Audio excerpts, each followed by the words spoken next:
ناظرین، ہماری series and of Times کے دوسرے حصے میں خوش آمدید۔ یہ سیریز علامات قیامت سے متعلق ہے۔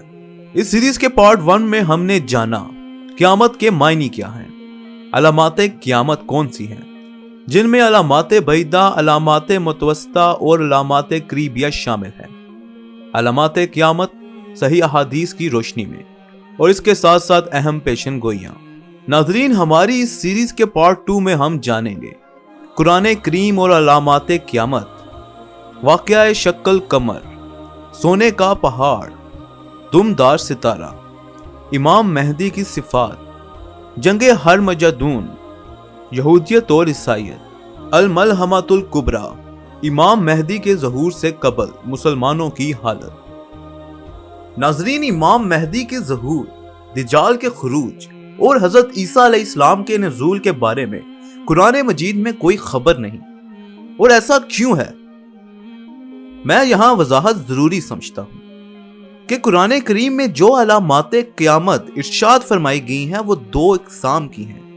پہلی قسم ان علامات کی ہے جو قیامت کے بہت قریب جا کر ظاہر ہوں گی۔ ان میں سے صرف ایک علامت ایسی ہوگی جس کے بارے میں بتایا گیا ہے کہ وہ حضور اکرم صلی اللہ علیہ وآلہ وسلم کے زمانے میں ہی پوری ہو گئی تھی، یعنی شق القمر کا واقعہ۔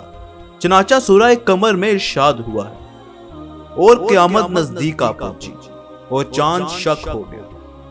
اس کے علاوہ وہ جتنی بھی علامات قرآن کریم سے بیان ہوئی وہ سب قیامت کے بہت نزدیک ہیں، مثلا یاجوج ماجوج کا ظاہر ہونا اور دابطۃ الارض وغیرہ، زلزلے، پہاڑوں کا دھنکی ہوئی روئی کی طرح اڑنا، آسمان کا پھٹ جانا، یوم حشر اور آخرت کے واقعات وغیرہ۔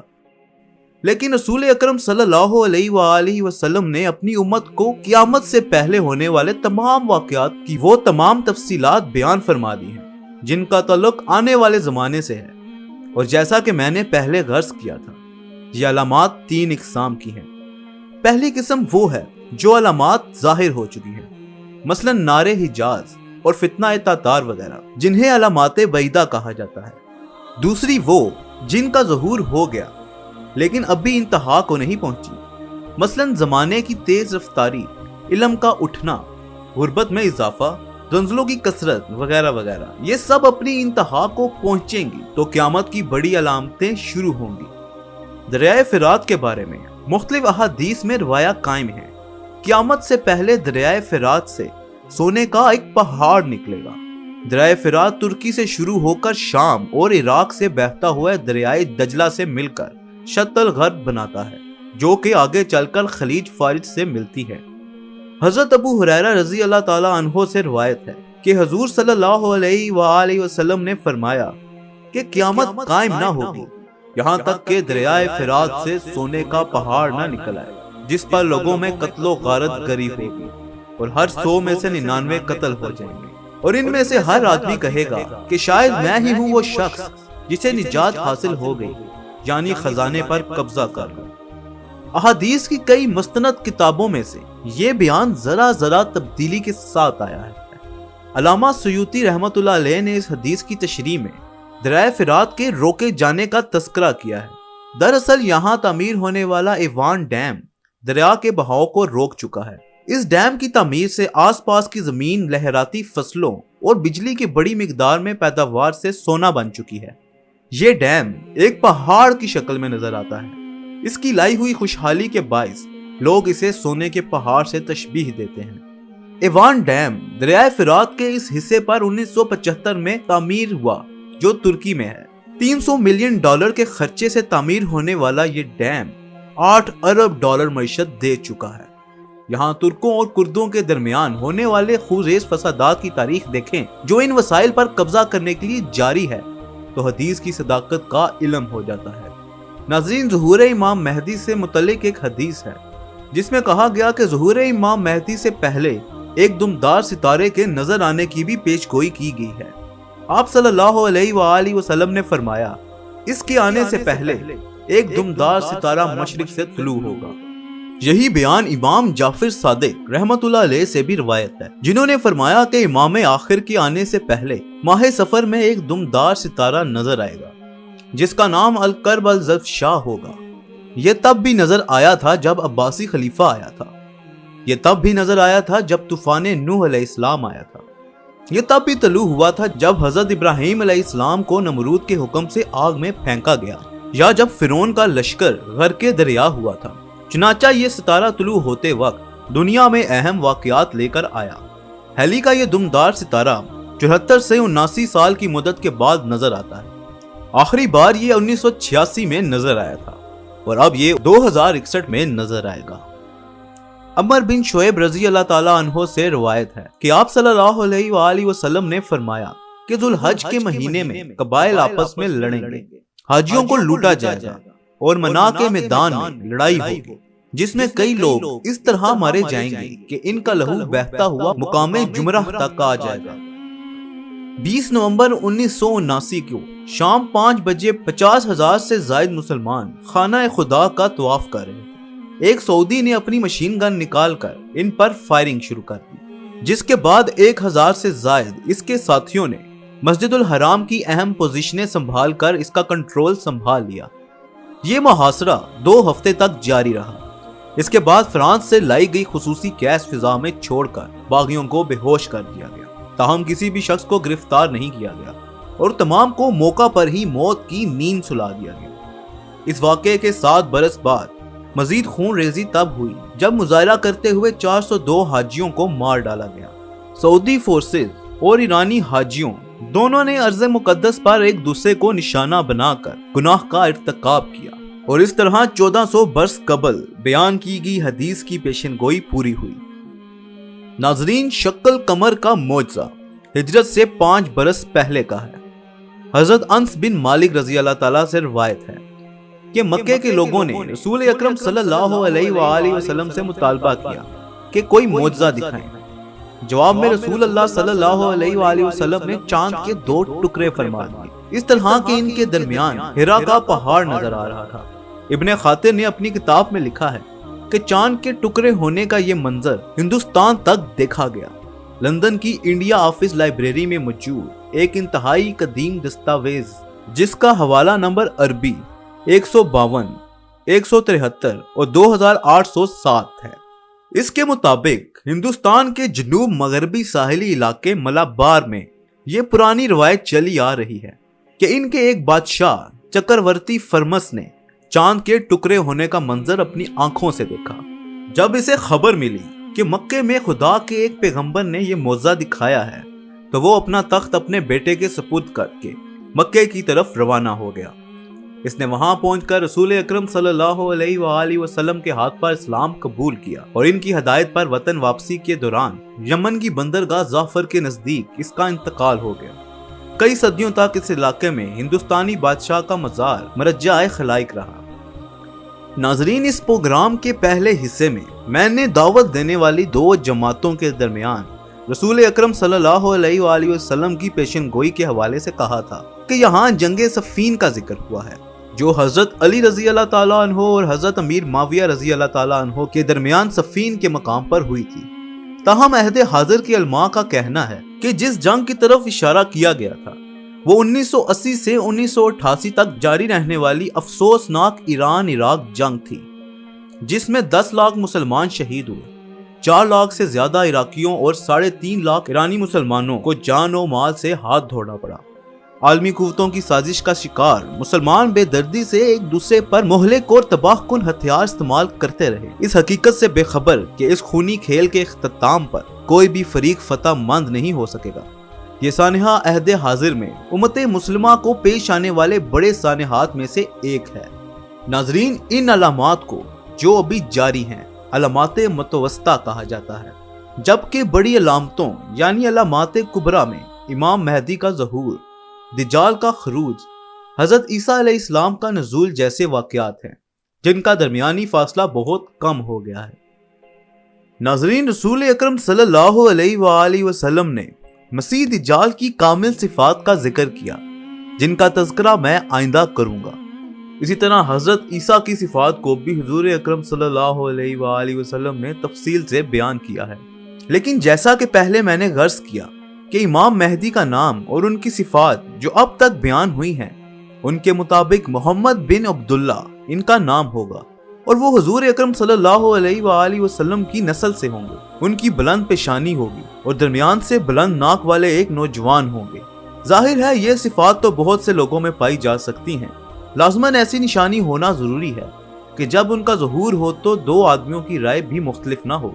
ناظرین، امام مہدی کا ظہور ہرمجدون کی جنگ کے بعد ہوگا، خصوصاً 11 ستمبر 2001 کے واقعات کے بعد یہودیت کے ربیوں اور عیسائیت کے مبلغین نے اس سانحے کو انجیل اور یہودی صحیفوں میں پائی جانے والی کچھ پیشن گوئیوں کی تکمیل قرار دیا ہے، اور اکثر نے عراق اور افغانستان پر امریکہ اور برطانیہ کی فوجی کارروائی کو بائبل کی پیشن گوئی یعنی ہرمجدون یعنی حق و باطل کی درمیانی آخری عظیم جنگ کا مقدمہ قرار دیا ہے۔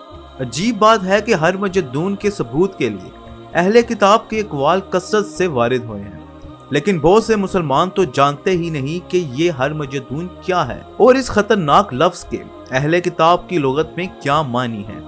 ناظرین، ہرمجدون عبرانی زبان کا لفظ ہے جو دو مقطوں سے مل کر بنا ہے۔ عبرانی زبان میں ہر کا مطلب پہاڑ ہے اور مجیدو فلسطین کی ایک وادی کا نام ہے۔ البتہ اب یہاں کوئی پہاڑ موجود نہیں ہے۔ آنے والی جنگ کا یہی میدان ہوگا جو شمال میں مجیدو سے لے کر جنوب میں ایدون تک 200 میل کے فاصلے پر پھیلا ہوا ہے، جبکہ مغرب میں یہ میدان بحر ابیض متوسط سے لے کر مغرب میں وہاب کے ٹیلوں تک 100 میل تک چلا گیا ہے۔ فوجی ماہرین خاص طور پر پرانے حملہ آور اسٹریٹجک موقع محل کے لحاظ سے بڑی اہمیت دیتے ہیں۔ یہ علاقہ تاریخ نے 20 مرتبہ سے زیادہ یعنی یروشلم سے بھی زیادہ اجڑتے دیکھا ہے۔ تاریخ کے صفحات میں درج ذیل دنیا کی قدیم ترین جنگ میں 1489 قبل مسیح میں تتمس سوئم نے اپنے لشکر کے ساتھ یہاں کے آباد شہر پر قبضہ کر لیا تھا۔ جنگ عظیم اول کے دوران بھی یہ مقام تب اہمیت اختیار کر گیا تھا جب برطانوی جنرل ایلبائے نے 3000 پہلے تتمس سوئم کی حکمت عملی کو اپناتے ہوئے ترکوں کی فوج کو بے خبری کے عالم میں گھیر لیا تھا۔ ہرمجدون کے لفظ سے اہل کتاب واقف ہیں کیونکہ یہ لفظ ان کی علماء کی کتابوں اور بحثوں میں بکثرت ملتا ہے۔ اہل کتاب سے یہاں میری مراد یہود و نصارہ ہیں، اور ہمیں رسول اللہ صلی اللہ علیہ وآلہ وسلم نے یہ اجازت دی ہے کہ ہم ان سے روایت کریں۔ حضرت عبداللہ بن مسعود رضی اللہ تعالیٰ عنہ سے روایت ہے کہ آپ صلی اللہ علیہ وآلہ وسلم نے فرمایا، میری طرف سے لوگوں کو بات پہنچاؤ، خواہ وہ ایک آیت ہی کیوں نہ ہو، اور بنی اسرائیل سے روایت کرو، اس میں کوئی حرج نہیں۔ یہاں یہ شرط ہے کہ ہم پوری احتیاط سے ان کی بات سنیں اور صرف وہی بات اختیار کریں جو ہماری شریعت کے عین مطابق ہو، شریعت اس کی اجازت دے، اور خلاف شریعت بات رد کریں۔ انجیل میں ہے کہ تمام شیطانی روحیں اور دنیا جہاں کی فوج سب ہرمجدون نامی جگہ پر جمع ہوں گے۔ 7 امریکی صدور ہرمجدون پر یقین اور اعتماد کے ساتھ اپنی پالیسیاں وضع کرتے رہے، اور اپنی صدارتی مہم کے دوران رونلڈ ریگن نے کہا، موجودہ نسل ہرمجدون کا مارکہ ضرور دیکھے گی، یہ کل بھی رونما ہو سکتا ہے۔ اپنی اس تقریر کا اختتام صدر ریگن نے مغربی دنیا کی عوام کا خدا پر مکمل اعتقاد اور سوویت یونین کی شیطانی سلطنت پر ان کی یقینی فتح کی پیش گوئی سے کیا۔ انہوں نے انجیل کے یہ جملے دہرائے کہ خدا نے ان کو طاقت دی ہے جو کمزور تھے، تاکہ وہ عقاب کی طرح اپنے پر پھیلا کر آگے بڑھیں اور خوف زدہ نہ ہوں۔ صدر ریگن کے اس خطاب کے بعد سوویت یونین نے اپنی ایٹمی تنصیبات کو ہائی الرٹ کر دیا، اور ایک انتہائی خطرناک صورتحال یوں پیدا ہو گئی کہ معمولی سے حملے کی خبر کے شک پر سوویت یونین امریکہ کی طرف حملے کی پیش قدمی کر سکتا تھا۔ ناظرین، امریکی ٹی وی چینل پر مغربی پروگرام پیش کرنے والے معروف امریکی دانشور جیمی سواگرٹ نے لکھا، میں چاہتا تھا کہ کہہ سکوں کہ ہماری صلح ہونے والی ہے، مگر میں آنے والے ہرمجدون کے مارکے پر یقین رکھتا ہوں۔ بے شک ہرمجدون آ کر رہے گا، وادی مجدو سے گھمسان کارن پڑے گا، وہ ضرور آ کر رہے گا۔ صلح کے بعد معاہدے پر دستخط کرنا چاہیں کر لیں، معاہدہ کبھی پورا نہیں ہوگا کیونکہ تاریخ دن آنے والے ہیں۔ اسی کتاب میں سوفیلڈ کا یہ قول بھی درج ہے کہ مخلص عیسائیوں پر واجب ہے کہ وہ اس واقعے کو خوش آمدید کہیں، کیونکہ ہرمجدون کے آخری مارکے کے شروع ہوتے ہی حضرت عیسیٰ انہیں اٹھا کر بادلوں میں لے جائیں گے، اس طرح وہ بچ جائیں گے اور ان کو ان تکالیف کا ہرگز سامنا نہیں کرنا پڑے گا جو روئے زمین پر جاری ہوں گے۔ یہ تو عیسائیت کی بات ہے، لیکن یہودیوں کی اصطلاح میں ہر مجدون قیامت سے پہلے رونما ہونے والے بہت سے واقعات کی خبر پر مبنی ایک عقیدہ ہے۔ اس عقیدے کے مطابق یہودی دنیا کے مختلف علاقوں سے آ کر بیت المقدس میں آباد ہو جائیں گے۔ ان کے کہنے کے مطابق اسرائیل کی حکومت اس پیشگوئی کا حصہ ہے۔ پھر کچھ عرصہ بعد پوری دنیا یہودیوں کی دشمن ہو جائے گی اور بہت سی قوتیں مل کر ایک ساتھ یہودیوں کے خلاف جنگ کریں گی۔ اس جنگ میں خدا خود نعوذ باللہ اسرائیل کی طرف سے لڑے گا اور حملہ آور فوج کو شکست ہوگی۔ پھر مسیح موعود کا نزول ہوگا جو دنیا کو عدل و انصاف اور امن و امان سے بھر دیں گے۔ پھر دنیا کے 3 مذاہب ایک دوسرے میں ضم ہو جائیں گے اور تینوں بیت المقدس کے آس پاس ایک مشترکہ عبادت گاہ قائم کریں گے۔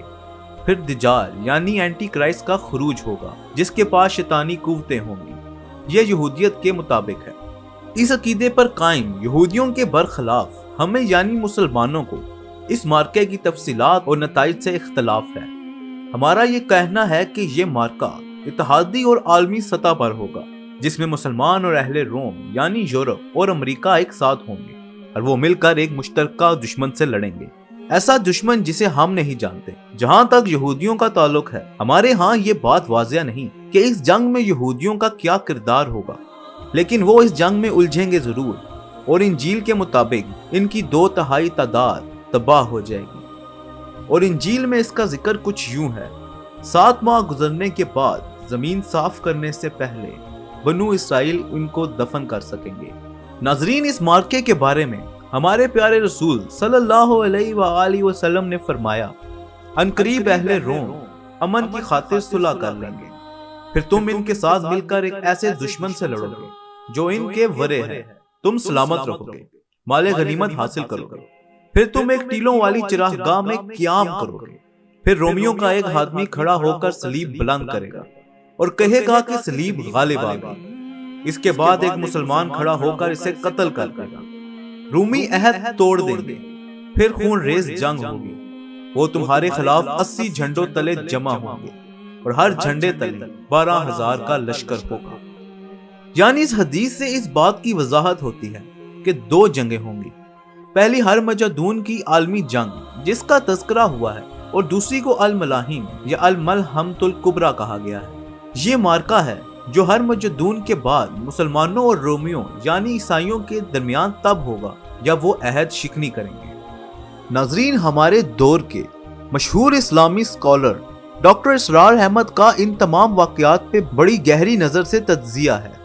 ڈاکٹر اسرار احمد کے مطابق آخری زمانے میں جب بڑی عظیم جنگیں ہوں گی، جن میں سے ایک کو کہا گیا ہے الملحمۃ العظمیٰ یا الملحمۃ الکبریٰ، عظمیٰ اعظم کا مؤنث ہے اور کبریٰ اکبر سے نکلا ہے، یعنی وہ جنگ تاریخ انسانیت کی عظیم ترین جنگ ہوگی، اور اس جنگ میں عیسائی ہوں گے جنہیں حدیث میں رومی کہا گیا ہے۔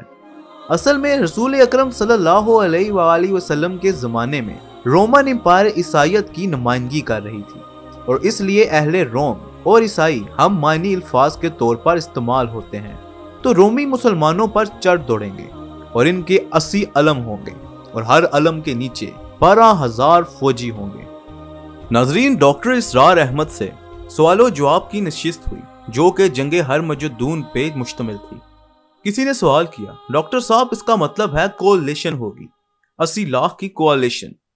ڈاکٹر صاحب نے جواب دیا، جی ہاں، کولیشن، اور وہ بھی مسلمانوں پر چڑھ دوڑیں گے، اور اس اعتبار سے کہ مسلمانوں کو شدید نقصان ہوگا، اور یہاں میرے خیال سے مسلمانوں سے مراد عرب ہیں کیونکہ یہ جنگ مڈل ایسٹ میں ہوگی۔ سوال کیا گیا کہ ڈاکٹر صاحب ایک تاثر یہ تھا کہ اس جنگ میں مسلمان اہل روم کے ساتھ ہوں گے۔ ڈاکٹر صاحب بولے، اصل میں یہ کہا گیا ہے کہ پہلے تو ایک جنگ ہوگی جس میں مسلمان اور رومی ایک ساتھ ہوں گے، اور وہ ایک اور طاقت کے ساتھ تمہارے پیچھے ہوگی، ورائکم، ان سے جنگ کریں گے۔ اس میں کولیشن فتح یاب ہو جائے گی، یعنی مسلمان اور عیسائی۔ کسی نے پوچھا یہ کس کے خلاف ہوں گے؟ تو ڈاکٹر صاحب بولے، یہ نام آج تک نہیں دیا گیا، اور اس کی جگہ ورائکم استعمال ہوا، یعنی ایک قوت ہوگی تمہارے پیچھے۔ ڈاکٹر صاحب سے پوچھا گیا، یعنی چائنا یا رشیا؟ تو ڈاکٹر صاحب بولے، نہیں، میری تعبیر اس سے عراق ہے، کیونکہ جو پچھلی خلیجی جنگ 1991 میں ہوئی، اس میں عرب ممالک، امریکہ، یورپ سب اکٹھے تھے اور وہ بھی صدام کے خلاف، اور اس میں ان کو فتح ہوئی تھی۔ ڈاکٹر صاحب سے ایک اور سوال کیا گیا کہ کیا اس میں یہودی بھی تھے؟ تو ڈاکٹر صاحب نے کہا یہودی نہیں تھے، یہودیوں کو خاص طور پر روک دیا گیا تھا۔ امریکہ نے کہا تھا کہ تمہاری پروٹیکشن ہمارے ذمہ ہے، تم آرام سے بیٹھے رہو۔ انہیں پیٹریوٹ میزائل دے دیے گئے تھے، اگر کوئی اسکوڈ میزائل تمہاری طرف آ بھی گیا تو پیٹریوٹ اسے فضا میں ہی اڑا دے گا۔ اگر خدا نہ خواستہ یہودی کھڑے ہو گئے ہوتے تو یہ یہودی بمقابلہ عرب مسئلہ بن جاتا، پھر عرب اس پوزیشن میں نہ تھے جس میں وہ امریکہ کے ساتھ تھے، لہٰذا اسٹریٹجی یہی رکھی کہ یہودیوں کو باہر رکھا جائے۔ حالانکہ اس جنگ کے خاتمے پر شوازوف، جو ان کا کمانڈر ان چیف تھا، اس نے صاف کہہ دیا کہ ہم نے یہ جنگ اسرائیل کی حفاظت کے لیے لڑی ہے۔ جنگ لڑی تو اسرائیل کے لیے، لیکن اسرائیل کو اس میں شامل نہیں کیا۔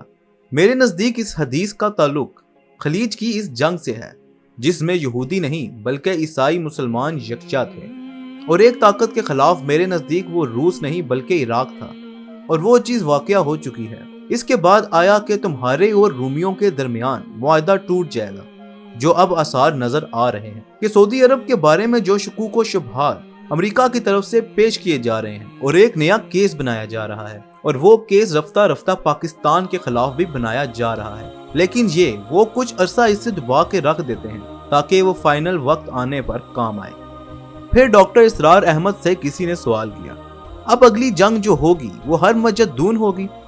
تو ڈاکٹر صاحب بولے، اس کے بارے میں قرآن شریف سے ہٹ کر دوسری کتابوں میں بھی ذکر ہے، یہ تو بائبل کی بہت بڑی پروفیسی ہے، the book of John the Baptist, revelation of John. نہیں، ایک تو حضرت یحییٰ کو بھی جان کہتے ہیں، یعنی جان دی بیپٹسٹ۔ حضرت عیسیٰ کے حواریوں میں سے ایک جان تھے۔ ان کے مکاشفات کے اندر اس کا ذکر ہے کہ ایک بہت بڑی جنگ ہوگی، اور اگر اس کو آپ کسی بڑی ڈکشنری میں دیکھیں تو آرمسیڈن کا مطلب a very big war between the forces of good and evil before the end of this world۔ Doctor صاحب مزید فرماتے ہیں کہ اس کے بارے میں ایک حدیث میں آتا ہے، آپ صلی اللہ علیہ وآلہ وسلم نے فرمایا کہ وہ صرف عیسائی ہوں گے، اور اس میں 80 جھنڈے ہوں گے۔ 80 علم کہا گیا، ملک کا تذکرہ نہیں ہے، اور ہر علم کے نیچے 12,000 کی فوج ہوگی، اور مسلمانوں کا شدید نقصان ہوگا۔ ایک حدیث میں یہ بھی ذکر ہے کہ ایک باپ کے اگر 100 بیٹے ہوں گے تو 99 قتل ہو جائیں گے، لیکن اس کے بعد ٹیبل ول بی ٹرنڈ، اور یہ آج میری سمجھ میں نہیں آ رہا کہ کیسے ہوگا۔ اتنی بڑی قوت کے خلاف پھر عربوں میں کس طرح اتنی جان آئے گی کہ پھر ان کا پلڑا بھاری ہو جائے گا، ان کے حق میں حالات کیسے بدل جائیں گے۔ یہ سارے ملک جو عربوں سے چھن گئے ہوں گے، یعنی عراق، ترکی وغیرہ، یہ سب پھر عربوں کو واپس مل جائیں گے۔ اس وقت پھر دجال وارد ہوگا اور کلیم کرے گا، اور یہودیوں کی قیادت کرتے ہوئے سامنے آئے گا۔ احمد اور ابو داؤد نے ام سلمہ رضی اللہ تعالیٰ عنہا سے روایت کی ہے کہ آپ صلی اللہ علیہ وآلہ وسلم نے فرمایا کہ ایک خلیفہ کی موت کے وقت قوم اختلاف کا شکار ہو جائے گی۔ ایک آدمی بھاگ کر مدینے سے مکہ چلا جائے گا، اس کے بعد مکے سے کچھ لوگ آئیں گے جو اسے زبردستی باہر نکال کر رکن اور مقام ابراہیم کے درمیان اس کے ہاتھ پر بیعت کر دیں گے۔ مسلم نے ام سلمہ رضی اللہ تعالیٰ عنہا سے روایت کی ہے کہ آپ صلی اللہ علیہ وآلہ وسلم نے فرمایا کہ پناہ لینے والا بیت اللہ کی پناہ لے گا، اس کی طرف ایک لشکر بھیجا جائے گا، پھر وہ وہی ہوں گے کہ لشکر زمین میں دھنس جائے گا، یعنی امام مہدی کعبہ شریف میں طواف کر رہے ہوں گے کہ لوگ ان کے ہاتھ پر بیعت کریں گے اور پہچانیں گے یہ وہی مہدی ہیں۔ رکن اور مقام ابراہیم کے درمیان وہ لوگ ان پر بیعت کریں گے جن کے پاس نہ کوئی قوت ہوگی، تعداد نہ ہی ساز و سامان، وہ کعبہ شریف کی پناہ لیں گے۔ ان سے لڑنے کے لیے مسلمانوں کا ایک ہی لشکر مکہ کا رخ کرے گا، لیکن مدینے سے کچھ فاصلے پر زائی الخلیفہ کے مقام پر یہ لشکر زمین میں دھنس جائے گا، اور جو ایک دو لوگ بچیں گے وہ باقی لوگوں کو اس واقعہ کی خبر دیں گے۔ یعنی ظہور مہدی کی یقینی علامت ہے کہ ان سے لڑنے کے لیے آنے والی فوج رستے میں ہی تباہ ہو جائے گی۔ یہ دیکھ کر لوگ گروہوں اور جماعت کی شکل میں ان کے ہاتھ پر بیعت کریں گے۔ شام کے ابدال اور عراق کے اولیاء اور نیک لوگوں کی جماعتیں ان کے پاس آ کر بیعت کریں گی، اور ہر شخص پر ان کی بیعت واجب ہوگی۔ میں یہاں یہ وضاحت کرتا چلوں کہ اس بات کا تعین دشوار ہے کہ امام مہدی کا ظہور کس جانب سے ہوگا۔ حافظ ابن کثیر اپنی کتاب الفتن و الملاحم میں قطعی رائے دیتے ہیں کہ امام مہدی کا خروج مشرق سے ہوگا، جبکہ امام قرطبی اپنی کتاب التذکرہ القرطبی میں کہتے ہیں کہ امام مہدی کا ظہور مغرب سے ہوگا، جبکہ ایک روایت ہے، جیسا کہ میں نے پہلے بیان کیا ہے، کہ خلیفہ کی موت کے بعد اختلاف ہوگا تو مدینے کا ایک شخص بھاگ کر مکہ چلا جائے گا اور یہی مہدی ہوں گے، مگر اللہ کی خاص حکمت عملی کے تحت یہی مناسب ہے کہ ان کے خروج کی جگہ اور روانگی کے مقام کو خفیہ رکھا جائے تاکہ ان کے قیام گاہ دشمن کی ایذا سے محفوظ رہے۔ اس کے بعد ایک اور شخص نے ڈاکٹر صاحب سے سوال کیا کہ ڈاکٹر صاحب، حضرت امام مہدی کون ہیں؟ یہ مجدد ہیں یا ولی ہیں؟ نبوت تو ظاہر ہے کہ ختم ہے، یہ کون ہوں گے؟ تو ڈاکٹر صاحب نے جواب دیا، حضرت امام مہدی کے لیے ہمارے ہاں دو آراء ہیں۔ ایک اہل تشیع کی رائے ہے کہ جو حضرت علی رضی اللہ تعالیٰ عنہ کی نسل میں سے ائمہ معصومین میں سے حضرت علی بن حسین رضی اللہ تعالیٰ عنہ، پھر امام زین العابدین رضی اللہ تعالیٰ عنہ، پھر امام باقر رضی اللہ تعالیٰ عنہ، پھر آخری حسن عسکری رضی اللہ تعالیٰ عنہ، اور ان کے بیٹے کا نام مہدی رضی اللہ تعالیٰ عنہ تھا۔ انہیں اس خوف کے کہ بنو عباس قتل کر دیں گے چھپا دیا گیا تھا۔ وہ 200 برس تک چھپے رہے اور لوگ ان سے جا کر استفادہ بھی کرتے رہے۔ ان کو کہتے ہیں غبوبت صغرا، یعنی وہ جزوی طور پر غائب تھے۔ اس کے بعد غبوبت کبریٰ ہوئی، یعنی وہ بالکل غائب ہو گئے، کسی سے رابطہ نہ رہا۔ البتہ وہ ظاہر ہوں گے قیامت کے نزدیک جا کر، اور وہی امام مہدی ہوں گے۔ وہ 12ویں امام ہوں گے جو اب بھی زندہ ہیں مگر امام غائب ہیں۔ وہ امام ظاہر ہو جائیں گے۔ ابھی جو امام منتظر ہیں، جن کا انتظار کیا جا رہا ہے، اہل سنت کے نزدیک وہ مجدد دین ہوں گے۔ مجدد دین کا سلسلہ وہ ہے جیسا کہ حدیث میں آتا ہے کہ حضور اکرم صلی اللہ علیہ وآلہ وسلم نے فرمایا، اللہ تعالیٰ اس امت میں ہر صدی کے سرے پر ایک ایسے شخص کو رکھتا رہے گا جو دین کو تازہ کر دے، یعنی 100 سال کے عرصے میں دینی تعلیمات پر اگر کوئی غبار آ گیا، کوئی رسومات اختیار کر لی گئی، کوئی بدعات آ گئی، تو ان سب کو ہٹائے گا اور اصل اسلام کا چہرہ دکھائے گا۔ مجدد دین امت میں سے آخری مجدد کامل ہوں گے۔ اکثر مجددین نے صرف علمی خدمات انجام دی، یعنی اگر یونانی فلسفے کا غلبہ ہوا تو اس کا توڑ کر دیا، دنیا پرستی کا غلبہ ہوا تو شیخ عبد القادر جیلانی رحمۃ اللہ علیہ نے اللہ کی طرف راستہ دکھایا۔ ایک وقت میں تصوف کا راستہ بہت غلط سمت چلا گیا تھا اور ہماؤس تک بات پہنچ گئی تھی، تو حضرت مجدد الافسانی رحمۃ اللہ علیہ نے اسلام کو مضبوط کیا۔ اس طرح شاہ ولی اللہ دہلوی رحمۃ اللہ علیہ نے قرآن مجید سے جو دوری لوگوں کو ہو گئی تھی، اس کو ختم کرنے کے لیے بیک ٹو قرآن یا رجوع قرآن کی تحریک شروع کی۔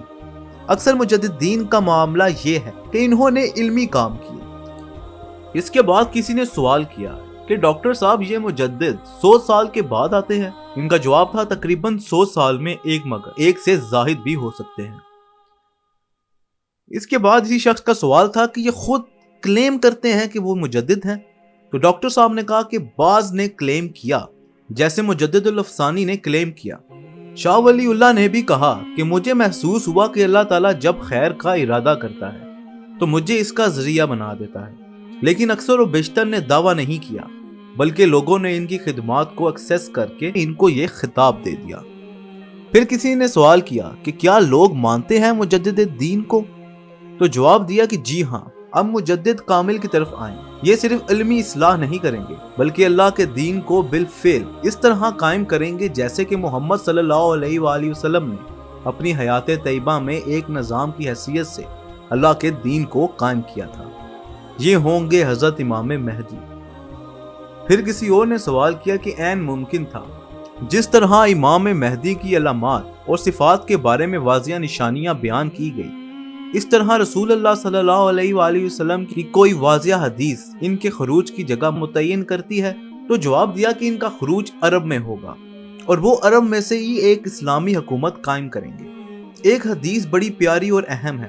حضرت ام سلمہ رضی اللہ تعالی عنہا جو رسول اللہ صلی اللہ علیہ وآلہ وسلم کی زوجہ محترمہ ہیں، بیان فرماتی ہیں کہ رسول اکرم صلی اللہ علیہ وآلہ وسلم نے فرمایا کہ خلیفہ کے انتقال پر باہمی خانہ جنگی شروع ہو جائے گی۔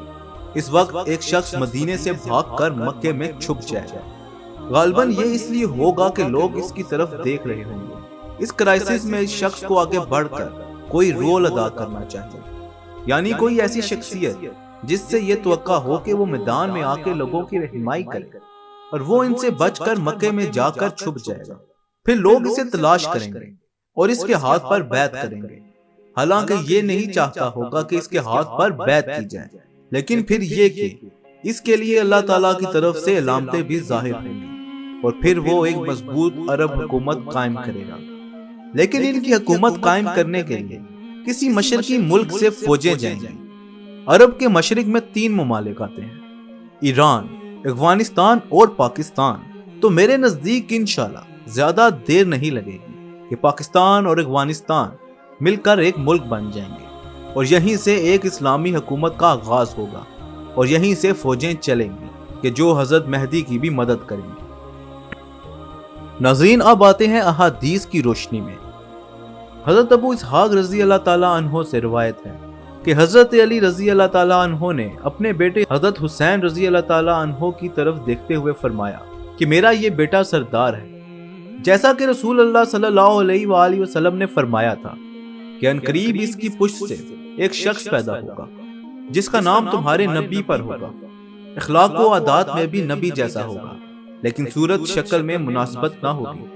اس کے بعد علی رضی اللہ تعالیٰ عنہ نے اس شخص کے عدل و انصاف کا واقعہ بیان کیا۔ امام مہدی کا ظہور ایک ایسے موقع پر ہوگا جب مسلمانوں کے ایک خلیفہ کا انتقال ہو جائے گا اور اس کی جگہ خلیفہ مقرر کرنے کا معاملہ درپیش ہوگا اور لوگوں میں اختلاف پیدا ہو جائے گا۔ اس کی تفصیل ام المومنین ام سلمہ رضی اللہ تعالیٰ عنہا یوں بیان فرماتی ہے، رسول اللہ صلی اللہ علیہ وآلہ وسلم نے فرمایا کہ خلیفہ کی موت کے وقت لوگوں میں اختلاف پیدا ہو جائے گا۔ اس موقع پر ایک شخص مدینہ منورہ سے نکل کر مکہ شریف کی طرف بھاگے گا۔ اہل مکہ اس کو خلافت کے لیے نکالیں گے، تاہم وہ اس معاملے کو ناپسند کرتا ہوگا۔ پھر لوگ حجر اسود اور مقام ابراہیم کے درمیان اس کے ہاتھ پر بیعت کریں گے۔ پھر دشمن ایک لشکر ان کے مقابلے کے لیے شام سے بھیجے گا تو وہ لشکر بیضا کے مقام پر زمین میں دھنس جائے گا، جو مکہ اور مدینے کے درمیان ایک جگہ ہے۔ جب لوگ یہ دیکھیں گے تو شام کے ابدال اور اہل عراق کی جماعتیں ان کے ہاتھ پر بیعت کریں گے۔ پھر قریش میں سے ہی ایک شخص جس کی ننہال بنو کلب سے ہوگی اٹھے گا اور ان کی طرف ایک لشکر بھیجے گا۔ امام مہدی اور ان کی فوج اس پر غلبہ پا لے گی اور مال غنیمت لوگوں میں تقسیم کر کے نبی اکرم صلی اللہ علیہ وآلہ وسلم کی سنت کو پورا کر دے گی۔ پھر اسلام اپنی گردن زمین پر ڈال دے گا، یعنی کرۂ ارض پر اسلام پھیل جائے گا۔ پھر اس کے بعد وہ 7 برس زندہ رہیں گے، پھر ان کا انتقال ہو جائے گا اور مسلمان ان کی نماز جنازہ پڑھیں گے۔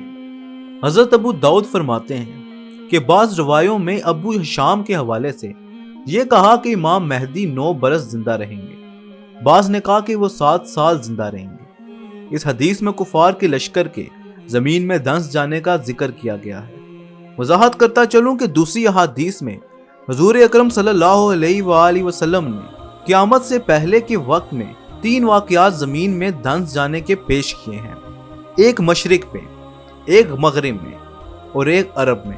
اس حدیث میں عرب میں پیش آنے والا واقعہ کا تذکرہ ہے، چنانچہ تمام واقعات کی تفصیل کو دیکھ کر جو واقعہ ذہن میں آتا ہے اس کا خلاصہ یہ ہے کہ امام مہدی کے ظہور سے پہلے مسلمانوں کی حالت بے بسی اور بے چارگی کی ہوگی اور پوری دنیا کی مسلمان کسی رہنما کی تلاش میں ہوں گے۔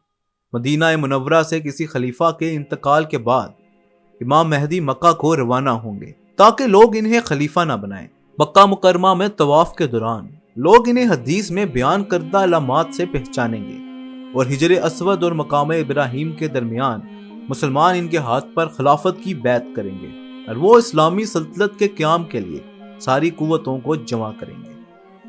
بعض روایتوں سے معلوم ہوتا ہے کہ شام اور مصر پر عیسائیوں کا قبضہ ہو جائے گا اور مدینہ منورہ میں مسلمانوں کی حکومت کے قیام اور ان کے اجتماع کی خبر سے عیسائی اور غیر مسلم دنیا پریشان ہوگی اور وہ اپنی قوتوں کو مغرب میں جمع کر دے گی۔ وہ شام کو اپنا فوجی اڈا بنائیں گے اور ایک بڑی فوج کے ساتھ مکہ مکرمہ پر حملہ کرنے کے لیے مکہ اور مدینہ کے درمیان ایک مقام پر جمع ہو جائیں گے۔ بعض روایات کے مطابق یہ ایک پہاڑی ہوگی۔ دوسرے ممالک سے مسلمان افواج امام مہدی سے ملنے کے لیے روانہ ہوں گے۔ ان میں سے ایک فوج سمرقند سے بھی روانہ ہوگی۔ غیر مسلم افواج کوشش کریں گے کہ یہ مسلم افواج امام مہدی تک نہ پہنچ پائیں اور وہ رستے میں ہی ختم ہو جائیں، لیکن اللہ کے کرم سے رستے میں ہی زلزلہ آئے گا اور کفار کا لشکر زمین میں دھنس جائے گا۔ ان واقعات میں جو بھی ترتیب دی جائے وہ یقینی نہیں بلکہ ضمنی ہے۔ یقینی بات صرف یہ ہے کہ امام مہدی کے خلاف مکہ اور مدینہ کی جانب سے پیش قدمی کرنے والا ایک لشکر زلزلے سے تباہ ہوگا۔ قیامت سے پہلے رونما ہونے والے واقعات کی پیش گوئیاں تمام اسلامی کتابوں میں درج ہیں، یہودیوں کی موجودہ کتابوں میں بھی، عیسائیوں کی مروجہ انجیلوں میں بھی، قرآن کریم اور حضور اکرم صلی اللہ علیہ وآلہ وسلم کی حدیث میں بھی، اور بعض مشرقی مذاہب مثلا بدھ مت کے بعض اقوال میں بھی انہی حالات کا ذکر موجود ہے۔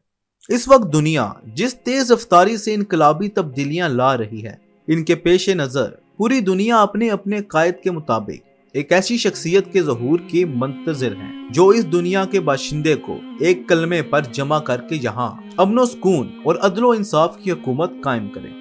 ناظرین، آج کی گفتگو کا میں یہیں پر اختتام کرتا ہوں۔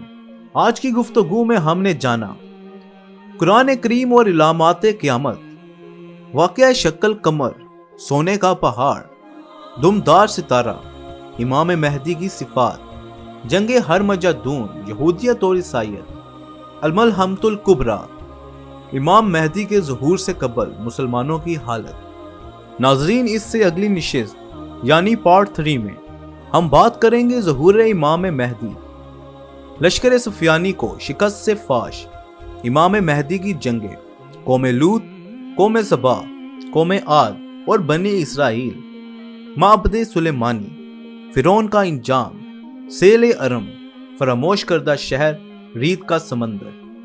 اس کے ساتھ ساتھ اس چیز پر بات کی جائے گی کہ حضرت امام مہدی کو دنیا میں کیا کیا واقعات پیش آئیں گے، حضرت عیسیٰ کی دوبارہ واپسی اور خروج دجال کے بارے میں بھی بات ہوگی۔